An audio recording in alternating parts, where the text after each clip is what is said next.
एक समय की बात है, एक छोटे से गांव में एक पूर्वानुमानित पहाड़ी के नीचे बसा एक खुशमिजाज और साहसी छोटा सा खरगोश रूबी रहता था। रूबी को खोजने और हर रोज नई चीजें सीखने का बहुत शौक था। वह गांव की घास के मैदानों और जंगलों में उछालते रहती थी, प्रकृति की अद्भुतता को खोजती रहती थी। एक धूप वाले सुबह रूबी उत्साह से अपनी आंखों में चंद्रमा बटोर रही थी। उसने सुना था कि पहाड़ी के ऊपर जड़ी हुई जादुई जंगल में एक अद्भुत खजाना छिपा हुआ है।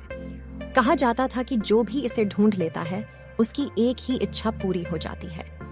रूबी इस आकर्षण को सहन नहीं कर सकी और खजाने को ढूंढने का रोमांचकारी सफर करने का निर्णय लिया। छोटी सी बैग में गाजरों से भरी हुई और छोटे से हाथों में नक्शा लेकर रूबी ने पहाड़ी के ऊपर की ओर उछलना शुरू किया, घने जंगल के माध्यम से लगातार चलते हुए। जैसे जैसे वह गहराई में आगे बढ़ती गई, जंगल और भी घना हो गया और रास्ता और मुश्किल हो गया। लेकिन रूबी की संकल्पना ने उसे आगे बढ़ाना जारी रखा। घूमने और चढ़ाई करने के कई घंटे बाद रूबी ने अंततः खाली स्थल पर पहुंचा जहां खजाना छिपा होने की अफवाह थी। रूबी का मन उत्साह से उछल उठा। उसने खोज शुरू कर दी, पत्तियों के बीच खोदने लगी, खोखले पेड़ों में झांकने लगी और पत्थरों को उठाया, उम्मीद करते हुए कि वह खजाना मिल जाएगा। लेकिन दिन बिताते बिताते रूबी को एहसास हुआ कि खजाना कहीं भी नहीं मिल रहा है। वह निराश हो गई और बैठ गई, अपने लंबे और थकाऊ सफर के बारे में सोचते हुए। तभी एक बुद्धिमान बूढ़ा उल्लू उसके ऊपर एक डाली पर बैठा। छोटे खरगोश, तुम इतने उदास क्यों दिख रहे हो? उल्लू ने पूछा। रूबी ने उससे कहा, मैं यहां तक खोजने के लिए आई थी खजाना, लेकिन लगता है कि वह मौजूद नहीं है। बुद्धिमान उल्लू मुस्कुराए और कहा, अरे प्यारे रूबी, सच्चा खजाना वह नहीं है जो तुम ढूंढते हो, बल्कि वह वो है जो तुम खुद बनाते हो। भ्रमित हुई रूबी सिर झुका और पूछा, तुम क्या मतलब कर रहे हो?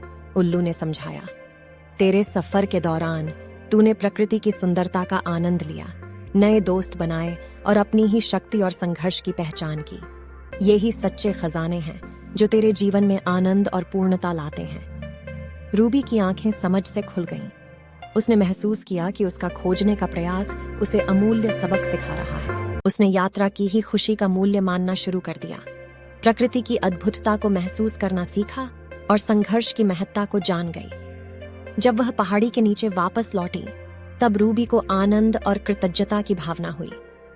वह अब मिथिला के बुद्धिमान और साहसी खरगोश के रूप में मशहूर हो गई। उसने अपनी ज्ञान और कहानियां गांव में रहने वाले अन्य जानवरों के साथ साझा की। उसने सिखाया कि जीवन की सबसे बड़ी खजाना सामग्री वस्त्रों में नहीं है, बल्कि यात्रा में, दोस्तियों में और ज्ञान में छिपा हुआ है।